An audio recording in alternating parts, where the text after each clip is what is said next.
وہ اس طرح کہ مکے سے قریباً 300 میل دور شہر یثرب کے بہت سے لوگ اسلام قبول کر چکے تھے، اور انہوں نے نبی صلی اللہ علیہ وسلم کو اپنے شہر آنے کی دعوت دی تھی۔ یہ وعدہ کیا تھا کہ ہر قیمت پر آپ کی حفاظت کریں گے۔ نبی صلی اللہ علیہ وسلم نے ان کی دعوت قبول کر لی تھی، لیکن مناسب یہ سمجھا کہ پہلے اپنے چند صحابہ کرام کو مدینے بھیج دیں، پھر خود تشریف لے جائیں۔ چنانچہ آپ کی ہدایت پر مسلمانوں نے یثرب کی طرف ہجرت کی۔ ان میں سیدنا سعد بن ابی وقاص رضی اللہ عنہ بھی تھے، بلکہ ان کے 14 سالہ چھوٹے بھائی عمیر رضی اللہ عنہ بھی تھے۔ یہ بھی اسلام قبول کر چکے تھے۔ تھوڑے ہی عرصے بعد نبی صلی اللہ علیہ وسلم بھی مکے سے ہجرت کر کے یثرب تشریف لے آئے۔ اس طرح یہ پرانا شہر یثرب سے مدینہ النبی بن گیا۔ بعد میں صرف مدینہ کہلایا جانے لگا۔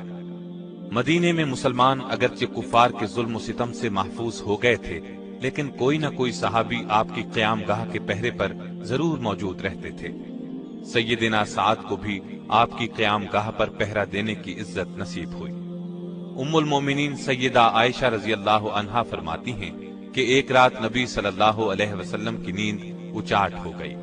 نبی صلی اللہ علیہ وسلم نے فرمایا، کاش آج کوئی نیک آدمی پہرے پر ہوتا۔ اتنے میں ہم نے ہتھیاروں کی جھنکار سنی۔ رسول اللہ صلی اللہ علیہ وسلم نے فرمایا، کون ہے؟ جواب ملا، سعد ہوں۔ آپ نے فرمایا، کس لیے آئے ہو؟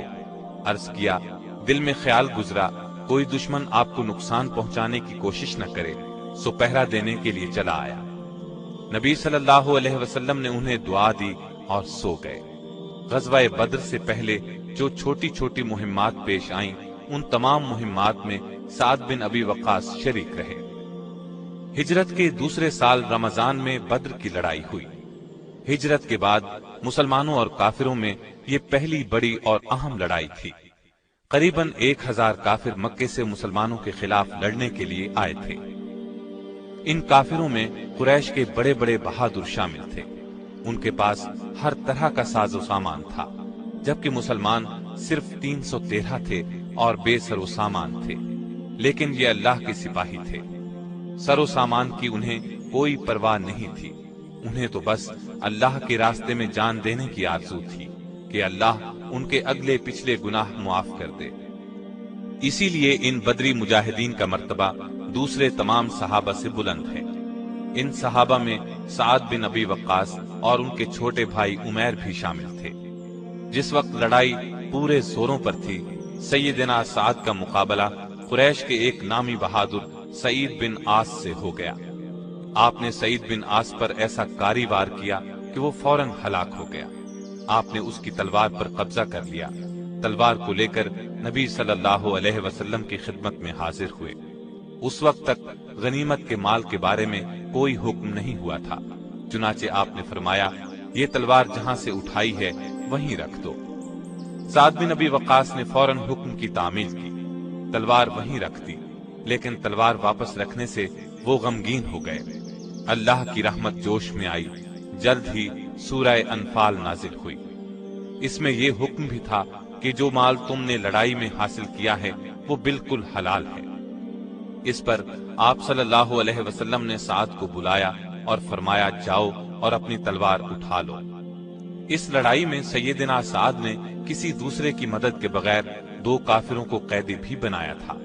اللہ کی مدد اور مجاہدین کی بہادری کی بدولت کافروں کو بری طرح شکست ہوئی۔ ان کے 70 آدمی لڑائی میں مارے گئے۔ ان میں بڑے بڑے سردار ابو جہل، عاص بن ہشام، عتبہ بن ربیعہ، شیبہ بن ربیعہ، امیہ بن خلف وغیرہ شامل تھے۔ ان کے علاوہ 70 کافروں کو قیدی بنا لیا گیا، باقی لوگ بھاگ کر واپس چلے گئے۔ بدر کی لڑائی میں مسلمانوں کے صرف 14 مجاہد شہید ہوئے، ان میں سعد کے چھوٹے بھائی عمیر بھی شامل ہیں۔ خود سیدنا سعد کا بیان ہے کہ لڑائی شروع ہونے سے پہلے میں نے عمیر کو دیکھا، ادھر ادھر چھپتا پھر رہا تھا۔ پوچھا، کیا بات ہے، اس طرح چھپتے کیوں پھر رہے ہو؟ کہنے لگے، بھائی جان، میری عمر کم ہے، ڈرتا ہوں کہیں رسول اللہ صلی اللہ علیہ وسلم لڑائی میں حصہ لینے سے روک نہ دیں، جبکہ میری دلی تمنا ہے کہ میں اللہ کی راہ میں لڑوں، شاید اللہ مجھے شہادت کا رتبہ عطا فرما دے۔ پھر وہی ہوا جس کا ڈر تھا۔ مقابلے کے وقت رسول اللہ صلی اللہ علیہ وسلم نے انہیں دیکھا اور واپس جانے کا حکم دیا۔ عمیر رونے لگے۔ آپ کو ان کے شوق اور رونے کا حال معلوم ہوا تو نبی صلی اللہ علیہ وسلم نے انہیں اجازت دے دی۔ سیدنا سعد فرماتے ہیں، اب صورتحال یہ بنی کہ عمیر کا قد چھوٹا تھا اور تلوار بڑی، پھر بھی بڑی بہادری سے لڑے اور آخرکار کافروں کے مشہور پہلوان عمرو بن عبد ود کے ہاتھوں شہادت پائی۔ اس طرح ان کی دلی تمنا پوری ہو گئی۔ آپ کو ان سے بہت محبت تھی۔ ان کے شہید ہونے پر بہت غمگین ہوئے، لیکن انا للہ و انا الیہ راجعون پڑھ کر خاموش ہو گئے۔ احد کی لڑائی میں کافر 3000 تھے، جبکہ نبی کریم صلی اللہ علیہ وسلم کے ساتھی 700 تھے۔ ان میں سیدنا سعد بھی تھے۔ اس لڑائی سے ایک دن پہلے سیدنا سعد رسول اللہ صلی اللہ علیہ وسلم کے ایک اور پیارے صحابی عبداللہ بن جہش رضی اللہ عنہ کے ساتھ بیٹھے تھے۔ یکا یک آپ نے ہاتھ اٹھائے اور یہ دعا کی، اے اللہ، کل جب لڑائی شروع ہو تو جو شخص میرے مقابلے میں آئے وہ بڑا تنومند اور دلاور ہو اور میں تیرے راستے میں اسے قتل کروں۔ ان کی اس دعا پر عبداللہ بن جہش نے آمین کہی، پھر خود ہاتھ اٹھا کر یہ دعا مانگی، اے اللہ، میرے مقابلے پر ایسا دشمن آئے جو بڑا طاقتور اور بہادر ہو، میں تیری راہ میں اس سے لڑوں یہاں تک کہ وہ مجھے قتل کر دے، میرے ناک، کان اور ہونٹ کاٹ لے۔ جب میں تجھ سے ملوں اور تو مجھ سے پوچھے تیرے ناک، کان اور ہونٹ کیوں کاٹے گئے تو میں عرض کروں، اے اللہ، تیرے لیے کاٹے گئے۔ دوسرے دن احد کے میدان میں جب لڑائی شروع ہوئی تو یہ دونوں بہت بے جگری سے لڑے۔ جس طرف بھی نکلے دشمنوں کی صفیں الٹ دی۔ یکا یک سیدنا سعد کی نظر کافروں کے ایک نامی جنگجو پر پڑی۔ اس کا نام طلحہ بن ابی طلحہ تھا۔ انہوں نے تاک کر اس کے گلے میں تیر مارا۔ اس کی زبان کتے کی طرح باہر نکل آئی، تڑپ تڑپ کر مر گیا۔ یوں سیدنا سعد کی دعا قبول ہوئی۔ دوسری طرف عبداللہ بن جہش اس قدر جوش سے لڑے، اس قدر جمع مردی سے تلوار چلائی کہ دشمنوں کو قتل کرتے کرتے تلوار ٹوٹ گئی۔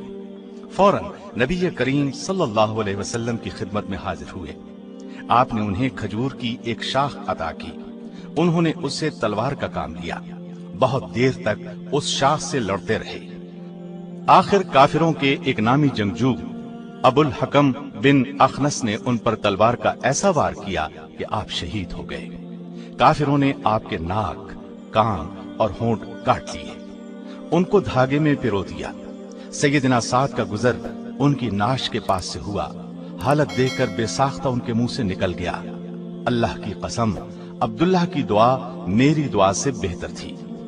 احد کی لڑائی میں تیر انداز دستے کی کوتاہی کی وجہ سے جب مسلمانوں کے پاؤں اکھڑے اور نبی کریم صلی اللہ علیہ وسلم کی شہادت کی خبر اڑی تو آپ کے نزدیک صرف چند جانثار صحابہ رہ گئے۔ ان میں سعد بھی تھے۔ یہ اصحاب شروع سے آخر تک اپنی جانوں کی بازی لگا کر نبی کریم صلی اللہ علیہ وسلم کی حفاظت کرتے رہے۔ دشمن کے جو آدمی آپ کی طرف بڑھتے یہ جانثار انہیں بھگا دیتے۔ سیدنا سعد کو تیر چلانے میں بہت مہارت حاصل تھی۔ آپ نبی کریم صلی اللہ علیہ وسلم کے سامنے کھڑے ہو گئے اور تیر چلانے لگے۔ آپ صلی اللہ علیہ وسلم اپنے ترکش میں سے تیر نکال نکال کر انہیں دیتے جاتے تھے اور فرماتے جا رہے تھے، اے سعد، تیر چلا، میرے ماں باپ تجھ پر قربان ہوں۔ سیدنا علی رضی اللہ عنہ فرماتے ہیں، میں نے سعد کے سوا کسی اور کے حق میں ایسے الفاظ رسول اللہ صلی اللہ علیہ وسلم کی زبان مبارک سے نہیں سنے۔ کہا جاتا ہے احد کی لڑائی میں سعد نے 1000 تیر چلائے۔ ایک کافر ابو سعد بن ابی طلحہ مسلمانوں پر بڑھ چڑھ کر حملے کر رہا تھا۔ سیدنا سعد نے اسے ایک تیر تاک کر مارا، وہ تڑپ تڑپ کر ٹھنڈا ہو گیا۔ جلد ہی مسلمانوں کو معلوم ہو گیا کہ نبی کریم صلی اللہ علیہ وسلم کی شہادت کی خبر غلط تھی، لہٰذا وہ پرجوش انداز میں پلٹ پڑے اور لڑائی کا پانسا پلٹ گیا، کافر بھاگ گئے۔ خندق کی لڑائی میں بھی سیدنا سعد شریک تھے۔